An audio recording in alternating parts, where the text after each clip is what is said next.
Bismillahirrahmanirrahim. Assalamualaikum warahmatullahi wabarakatuh.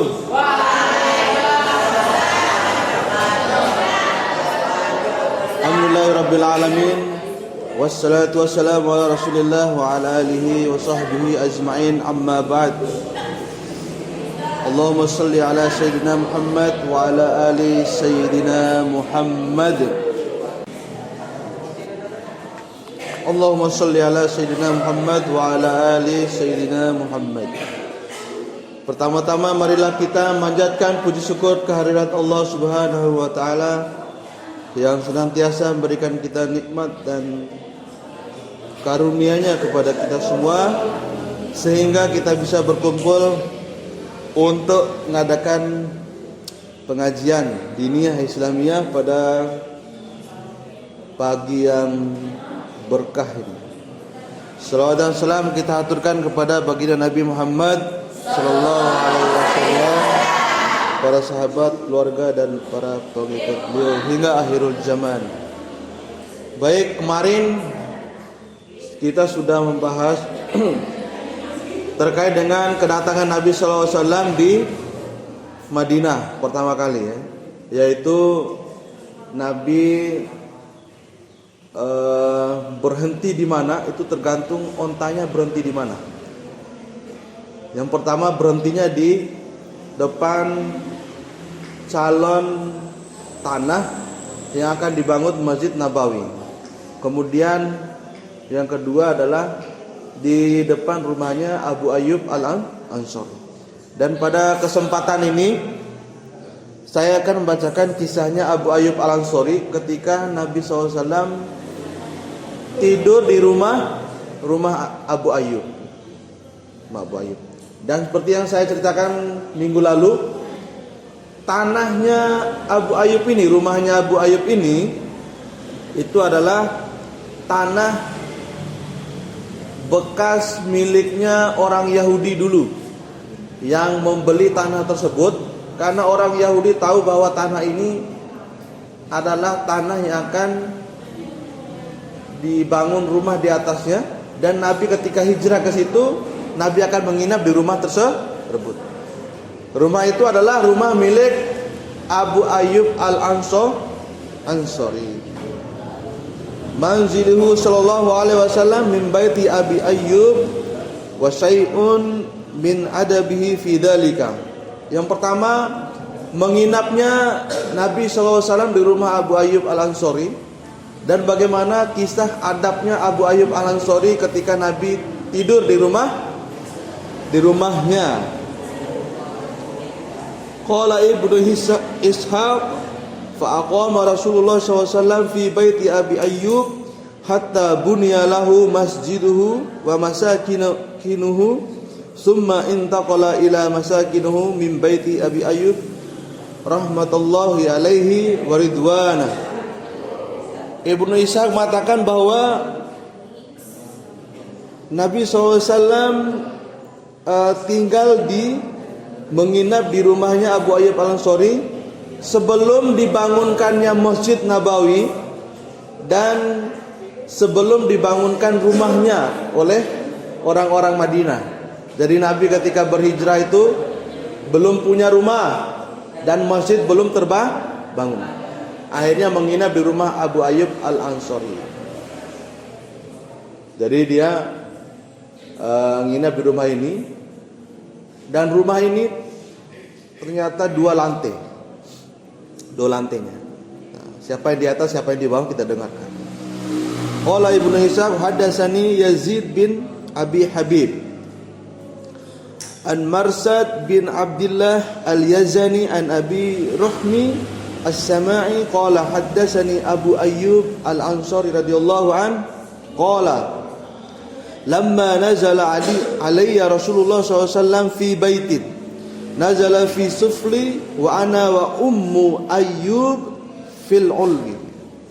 Ketika Nabi SAW tidur di rumah kami, kata Abu Ayyub, ini diceritakan langsung sama Abu Ayyub Al-Ansari. Nabi tinggal di lantai bawah Kan lantai 2 rumahnya Abu Ayyub ya. Dan kami disuruh tinggal di lantai atas, lantai 2. Ini Abu Ayyub sama istrinya.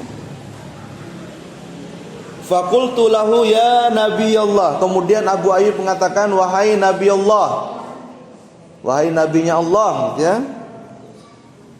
Bi abi anta wa ummi. Demi ibu dan ayahku yang bisa menjadikan tebusan bagimu. Itu sumpahnya orang-orang Madinah. Inni la aqrahu wa a'zima an akuna fawqaka. Sesungguhnya saya takut dan segan kalau saya tinggal di atas dirimu. Itu kata Abu Ayyub. Jadi takut, segan. Dia enggak suka tinggal di atas sedangkan Nabi di bawah. Wa takuna tahti, dan engkau tinggal di bawah saya. Fazhar anta fakun fil ulwi. Pindahlah anda wahai Rasulullah ke atas, ya. Wa nanzilu nahnu fanakuna fi sufli. Dan biarkan kami yang tinggal di bawah. Kemudian apa kata Nabi sallallahu alaihi wasallam? Faqala ya Aba Ayyub. Wahai Abu Ayyub, innahu arfaqu bina wa biman yaghshana an nakuna fi suflil bait. Itu dikatakan Nabi SAW. Saya untuk sekarang ini lebih suka tinggal di bawah untuk menerima tamu-tamu yang datang. Karena baru datang kan pasti banyak tamu yang datang. Biarkan kalian di atas dan saya di bawah. Ya, Nabi santai aja. Ya kalau saya aja sebagai Nabi di atas ini, tidak mau ya di bawah. Itu manusia ya, senang yang senang. Nah, kalau Nabi ya untuk memudahkan pelayanan, gitu ya, Nabi SAW. Padahal itu rumah kecil, tapi lantai 2. Jadi saya juga pernah dengar kisah ini dari Habib Umar. Beliau mengatakan saking hati-hatinya ini, kalau berjalan Abu Ayyub sama istrinya di atas lantai 2 ini, jalannya di pinggir. Misalkan Nabi tidur ini rumah ya, Nabi di tengah ini. Mereka di atas tuh jalannya pinggir. Kalau mau turun. Jadi tidak berani di atas ini karena ada Nabi di bawah. Jadi mereka takut dan pelan-pelan jalan. Kata Habib Umar, saking takutnya ada Nabi di bawah. Itu hormatnya orang pada para sahabat ini kepada Nabi SAW. Begitu juga Imam Malik yang pemilik mazhab Syafi'i, pemilik mazhab Maliki. Ketika dia keluar Madinah, masuk ke kota Madinah, dia selalu membuka sendalnya. Bukan di rumahnya ya. Dia nginjakin tanah Madinah itu, selalu buka sendalnya Imam Malik. Kenapa? Ditanya oleh sahabat-sahabatnya. Karena saya enggak mau saya pakai sendal sedangkan di bawah tanah ini ada jasad baginda Nabi Muhammad SAW. Itu di Madinah.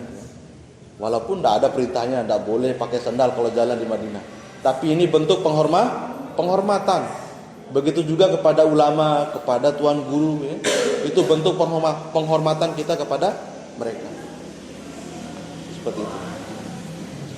Qala fakana Rasulullah SAW fi suflihi wa kunna fawqaha fi muskin falaqad inkasara hubbu lana fihi ma'un fakumtu ana wa ummu ayyub biqatifati lana ma lana lahafin ghairiha nansafa biha al-ma' takhawfan an yaqtura ala Rasulillah SAW minhu syai'un fayu'dhihi. Itu dikatakan Abu Ayyub. Dan ketika ini kisahnya bagus ya. Ketika mereka suatu malam itu lagi musim dingin-dinginnya kalau di Madinah. Jadi nusuknya sampai ke tulang. Pada malam hari itu dingin sekali. Dan tidak sengaja ternyata inkasara hubbul lana. Dibilang sama Abu Ayyub. ternyata guci kami yang isinya air itu pecah. Dan kami takut air yang tumpah tersebut merembes ke lantai dan mengenai Nabi SAW.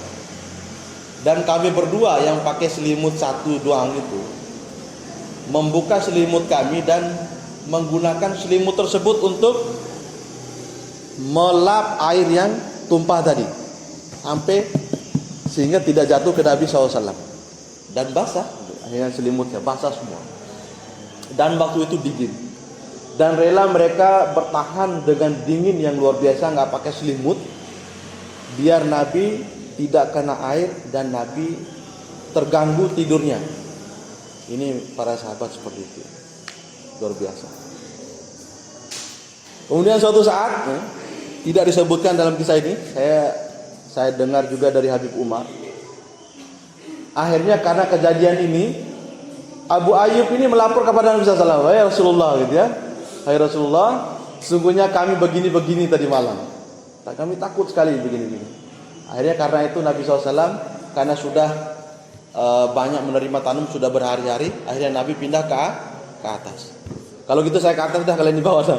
Setelah itu baru dia senang, Abu Ayyub itu ya. Senang, bahagia sekali mereka di bawah dan Nabi di atas. Kemudian kisah kedua, qala fakunna nasna lahul al-asha thumma nab'atsu bihi ilaihi. Dan pada suatu kami selalu membuatkan makan malam untuk Nabi SAW dan mengirimkan kepada Nabi SAW.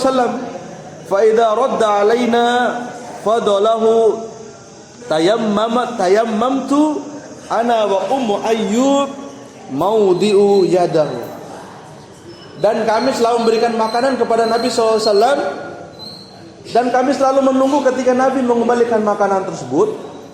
Kami mencari bekas tangan Nabi SAW. Jadi Nabi makan tidak habis, tapi dikasih ke Abu Ayyub. Dan saya sama istri saya, kata Abu Ayyub, selalu saling merebut sisa tangan, bekas tangan Nabi SAW di makanan tersebut. Mereka makan. Apa harapannya? Fa'akalna minhu nabtagi bidzalikal barakah. Kami melakukan itu, memakan sisa Nabi SAW di bekas-bekas tangan Nabi. Kami melakukan itu karena apa? Karena mengharapkan keberkahan dari tangan beliau, dari Nabi SAW. Nah inilah, walaupun ulama ini bukan Nabi ya, tapi Nabi mengatakan al ulama warasatul anbiya. Nabi, ulama itu adalah pewaris para nabi. Jadi mereka walaupun tidak 100% kita perlakukan seperti nabi, tapi mereka adalah pewaris para nabi. Ada sisa makan tuan guru, boleh dimakan, minta berkah. Cium tangan tuan guru, minta berkah. Doa, datangin berkah. Memberi makan seperti yang dilakukan Abu Ayyub, itu adalah berkah. Karena kita sudah nggak bisa seperti itu, seperti sahabat Nabi melakukan pada Nabi. Mau nggak mau kita melakukan itu kepada pewaris para Nabi, yaitu para ulama. Hatta ba'asna ilaihi lailatan ba'asa'ahu faqad ja'alna lahu basolan ausuman. Tapi pada suatu malam kami membuat makanan untuk Nabi SAW. Yang kami membuat makanan itu ada campuran bawang merah dan bawang putih. Ini kisahnya yang menarik nih ya. Basolan ausuman. Basol itu adalah bawang merah, suman itu bawang putih. Faraddahu Rasulullah SAW walam aral liyadahu fihi atharan. Tapi pada malam itu Nabi tidak makan makanan tersebut. Nabi mengembalikan makanan itu kepada Abu Ayyub. Dia kembalikan. Dia enggak makan sedikit pun. Kemudian Abu Ayyub mengatakan faji'tu fazi'an. Kemudian saya datangi Nabi SAW dengan rasa takut, rasa was-was, segan. Kemudian fakultu, saya mengatakan, ya Rasulullah, bi abi wa anta, bi abi anta wa ummi, demi ayah dan ibuku yang dijadikan tebusan bagimu. Radatta asa'aka walam ara fihi maudhi'un yadak. Engkau mengembalikan makanan itu, tapi tidak ada sedikit pun bekas tanganmu, katanya. Tidak ada bekas tangan. Akhirnya Nabi tidak makan, gitu. Fakuntu idza radatahu alaina tayammamtu ana wa ummu ayyub maudhi'an yadaka. Padahal sebenarnya kalau engkau mengembalikan makanan itu, sedah sisa makananmu, saya sama istri saya selalu memakan sisa makananmu. Bekas-bekas tangan itu, kata Abu Ayyub. Nambagi bidzalikal barakah, dan kami mengharap dengan seperti itu kami mendapatkan barokah. Inni wajadtu fihi rihan hadhihi sajarah. Kata Nabi SAW, sungguhnya saya mendapatkan bau bawang merah dan bawang putih di makanan tersebut. Wa ana rajulun unaja fa amma antum fakuluhu. Sungguhnya saya ini, ya, unaja, saya ini tidak seperti kalian, kata Nabi SAW.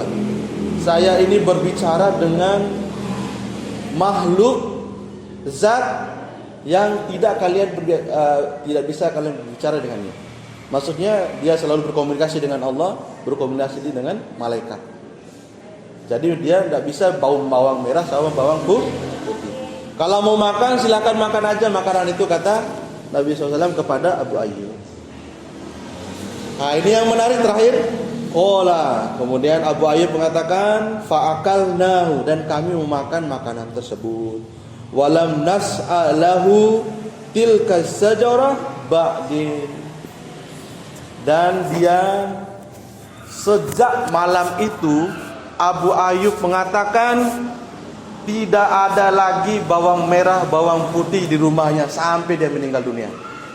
Abu Ayyub Al-Ansari, ini taatnya mereka kepada, cintanya mereka kepada Nabi SAW.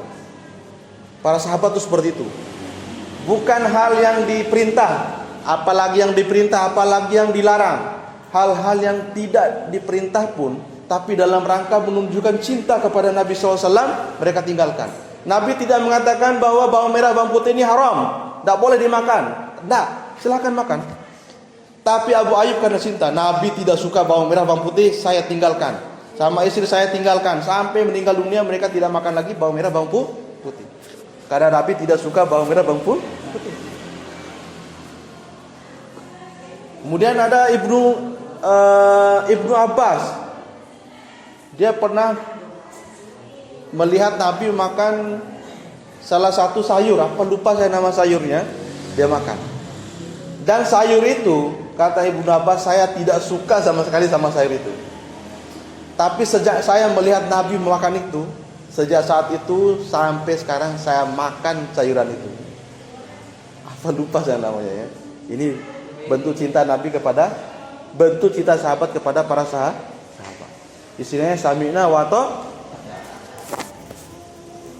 Suruh perang ya, disuruh puasa ya, disuruh sholat ya, disuruh berjihad ya. Tidak pernah perintah nantilah. Itu para sahabat.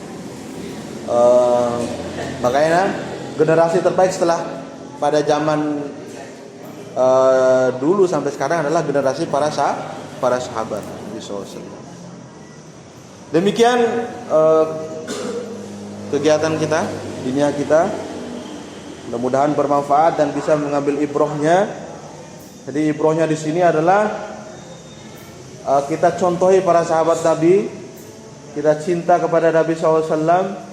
Apapun bentuk cinta itu, termasuk pada saat bulan Maulid, kita memberikan makan, kita saling menghormati, saling menghormati dalam rangka cinta kepada Nabi SAW. Insya Allah itu mendapat tanda bukti cinta kepada Nabi Sallallahu Alaihi Wasallam. Karena memang Nabi mengatakan man ahya sunnati faqad ahabbani wa man ahabbani kana ma'i fil jannah. Siapa yang menghidupkan sunnahku maka dia bersama, berarti dia mencintaiku, Dan barang siapa mencintaiku, maka dia akan bersamaku di dalam surga. Abu Ayyub tidak makan bawang merah, tidak makan bawang putih karena cinta kepada Nabi. Insya Allah beliau akan bersama Nabi di surga. Wallahu a'lam bishawab. Al-haqqu min rabbik fala takuna minal mumtarin. Subhanakallahumma wa bihamdika asyhadu an la ilaha illa anta astaghfiruka wa atubu ilaik. Wassalamualaikum warahmatullahi wabarakatuh.